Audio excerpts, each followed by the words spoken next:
Assalamualaikum warahmatullahi wabarakatuh. Salam sejahtera untuk kita semua. Semoga kita selalu diberikan kesehatan oleh Tuhan Yang Maha Esa. Kita sekarang masuk ke video pertemuan ke-7. Artinya, minggu depan pertemuan ke-8 sesuai jadwal kita akan melakukan UTS. Terkait UTS akan saya umumkan lebih lanjut di grup WA. Namun kali ini kita akan fokus di pertemuan ke-7 yang masih terkait dengan pertemuan ke-6. Di mana kedua pertemuan 6 dan 7 ini memiliki tujuan sebagai berikut. Menyebutkan dan menjelaskan kesalahan-kesalahan yang terjadi pada pengukuran, menjelaskan konsep kalibrasi, menganalisa penulisan data hasil pengukuran dengan benar. Jadi pertemuan ke-6 dan ke-7 ini terkait dengan error pada saat melakukan pengukuran. Di mana error terjadi oleh dua faktor. Faktor internal dari alat itu sendiri dan faktor eksternal manusia dan lingkungan. Untuk lingkungan dan faktor internal alat itu sendiri kita sudah bahas di pertemuan ke-6. Di pertemuan 7 ini kita akan membahas tentang faktor eksternal dari manusia. Ini ya.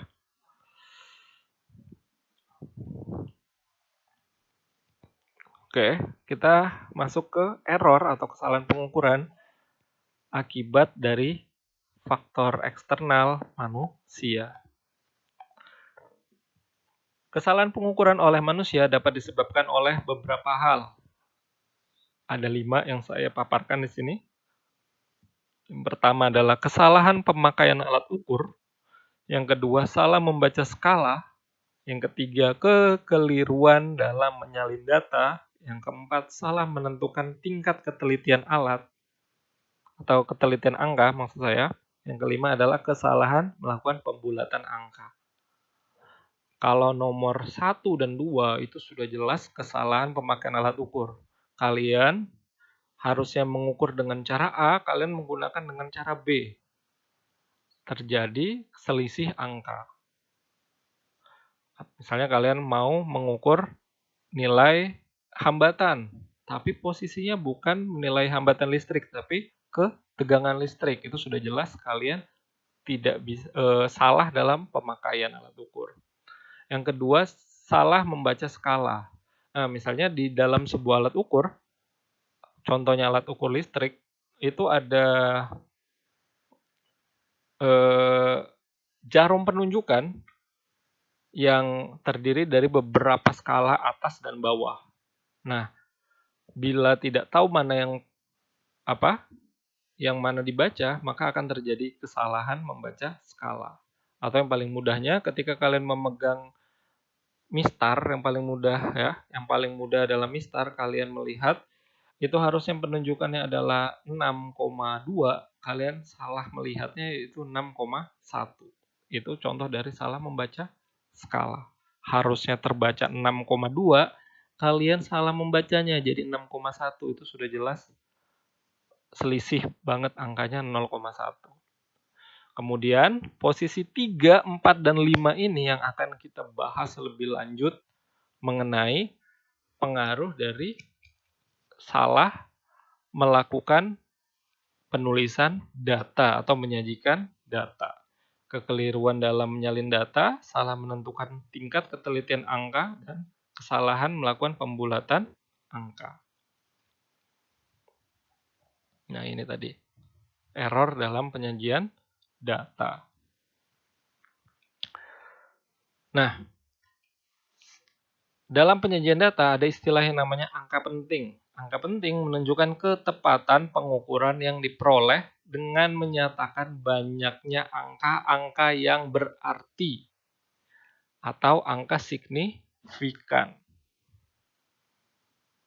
Angka penting memberikan informasi yang sebenarnya mengenai besaran atau ketepatan pengukuran. Makin banyak angka-angka yang berarti atau yang signifikan, maka ketepatan pengukuran akan semakin baik.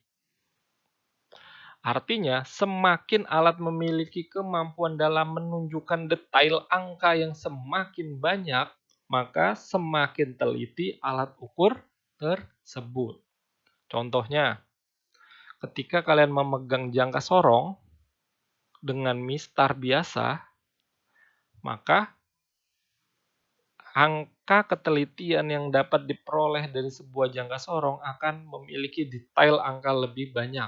Misalnya, hasil pengukuran mistar hanya menunjukkan angka 3,2. Sedangkan untuk jangka sorong bisa mencapai 3,22 atau 3,23. Seperti itu. Lebih detail angkanya. Nah, setelah itu kita masuk ke aturan-aturan penulisan hasil pengukuran. Perlu diingat, ada yang pertama, semua angka yang bukan 0 adalah angka penting. Semua angka yang bukan 0 adalah angka penting. Contohnya, 265,4 berarti dia mengandung 4 angka penting. Kemudian 25,7 mengandung 3 angka penting. Yang kedua, nah, kalau yang posisi 1 tadi menunjukkan bahwa semua angka yang bukan angka 0 adalah angka penting. Bagaimana dengan angka 0? Angka 0 memiliki beberapa aturan. Yang pertama, angka 0 yang terletak di antara angka bukan 0 termasuk angka penting. Ya, dia berada di antara. Contohnya seperti ini.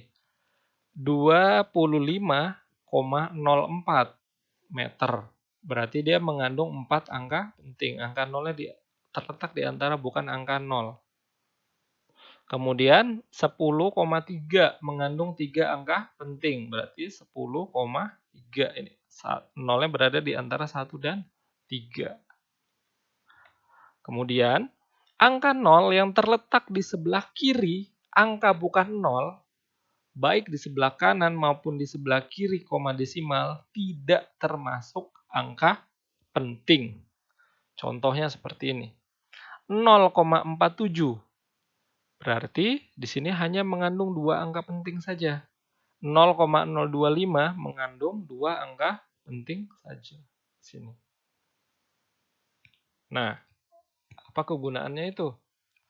Khusus dalam penyajian angka yang memiliki detail angka yang banyak, misalnya 0,00363799, ini sangat diperhatikan. Sekali lagi, khusus dalam penyajian angka yang memiliki detail angka yang banyak, koma-komanya banyak, ini sangat memperhatikan aturan angka penting. Namun jika hanya 2 dikali 4, hanya 1 digit, 2 digit, tidak perlu menggunakan ini. Penyajian data ini adalah untuk mengurangi error dengan detail-detail angka yang sangat banyak komanya. Contohnya seperti 0,00123455 meter, 224,0215 mm, 0,0224 cm. Seperti itu ya. Maka diperlukan teknik dalam melakukan proses penyajian data, di antaranya pembulatan dan operasi angka penting.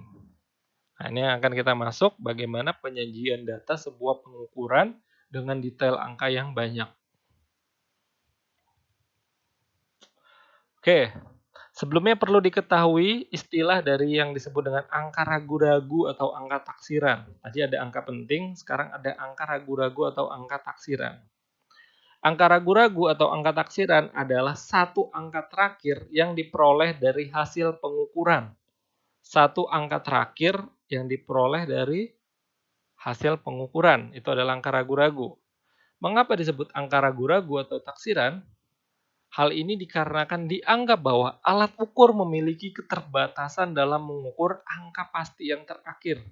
Jadi, setiap alat ukur itu memiliki tingkat ketelitian yang berbeda-beda. Artinya angka yang paling belakang itu memiliki kriteria angka yang ragu-ragu, yang kita tidak yakin apakah ini benar atau salah.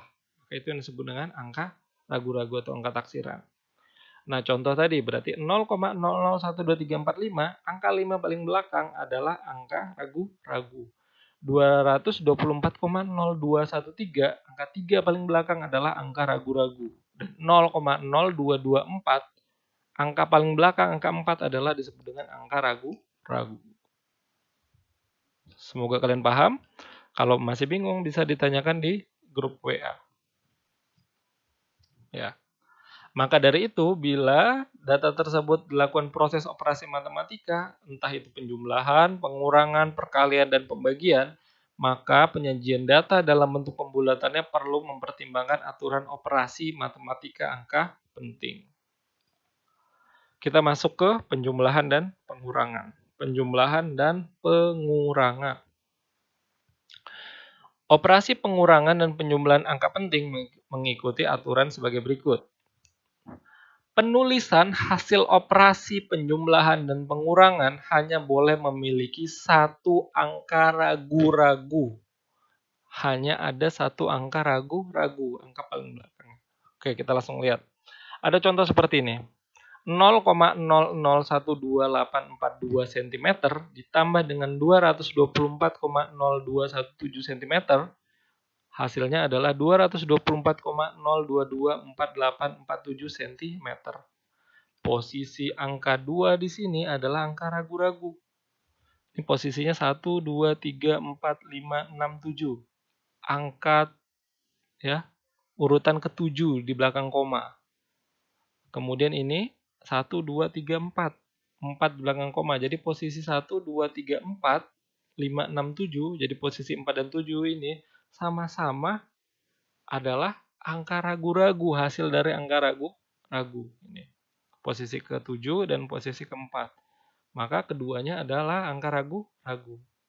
Dan sesuai aturan di sini bahwa penulisan hasil operasi penjumlahan dan pengurangan hanya boleh memiliki satu angka ragu-ragu. Sehingga kita bisa mengambilnya adalah kita bulatkan di sini. 4 kita bulatkan ke atas menjadi 5. Jadi jawabannya adalah 224,0225 cm. Sehingga angka 5 merupakan angka taksiran ya, atau angka ragu-ragu dan pembulatan ke atas. Mudah sekali. Namun bila yang masih ada yang bingung, boleh ditanyakan di grup WA. Ini untuk penjumlahan dan pengurangan. Lalu bagaimana dengan perkalian dan pembagian? Operasi perkalian dan pembagian, angka penting mengikuti aturan sebagai berikut. Penulisan hasil operasi perkalian dan pembagian harus mengikuti jumlah angka penting yang paling sedikit. Jadi yang dilihat adalah angka pentingnya. Kalau yang sebelumnya adalah angka ragu-ragu, untuk penjumlahan dan pengurangan melihatnya adalah posisi angka ragu-ragu atau angka taksiran. Sedangkan untuk perkalian dan pembagian yang dilihat adalah angka pentingnya yang paling sedikit. Contoh, 0,00128842 cm dikali dengan 224,0217 cm. Kalau kalian pakai kalkulator hasilnya seperti itu. 0,2876887 cm persegi. Nah, kita tidak lagi menggunakan angka ragu-ragu yang seperti penjumlahan dan pengurangan. Namun kita melihatnya angka penting yang paling sedikit. Nah, posisi di sini ada 5 angka penting, ya. 1, 2, 3, 4, 5. Oke, ingat aturan angka penting yang di awal tadi. Dia 0 ini tadi sebelah kiri berarti tidak angka penting. Berarti 1, 2, 3, 4, 5 adalah angka penting. Sedangkan ini 0 di sini termasuk angka penting karena di antara angka bukan 0. 1, 2, 3, 4, 5, 6, 7. Ya. Ada 7 angka penting. Jadi yang paling diikutin adalah yang paling sedikit, yaitu 5 angka penting. Berarti penulisan ini ada berapa semua? Angka pentingnya 1, 2, 3, 4, 5, 6, 7, 8. Ada 8. Berarti kita hanya menuliskan 5 angka pentingnya saja. Ya, terdiri dari 8 angka penting, maka yang paling sedikit kita hanya menuliskan dengan 5 angka penting. Yaitu berarti 0,28769. Itu 2, 3, 4, 5, 8 kita bisa bulatkan menjadi 6, 9. 5 angka penting dengan pembulatan ke atas. Oke, ini cukup mudah. Ini tujuannya adalah untuk mengurangi tingkat error dari penyajian data. Untuk pertemuan ke-6 terkait dengan error, kesalahan pengukuran, mulai dari faktor internal alat itu sendiri, kemudian faktor eksternal dari manusia dan lingkungan, serta bagaimana cara mengantisipasi dari segi alat, kita bisa melakukan kalibrasi, dan dari segi manusia, kita dapat mengantisipasi dengan penyajian data yang seperti saya paparkan untuk video pertemuan 7 ini. Maka pertemuan 6 dan ke-7 sudah selesai.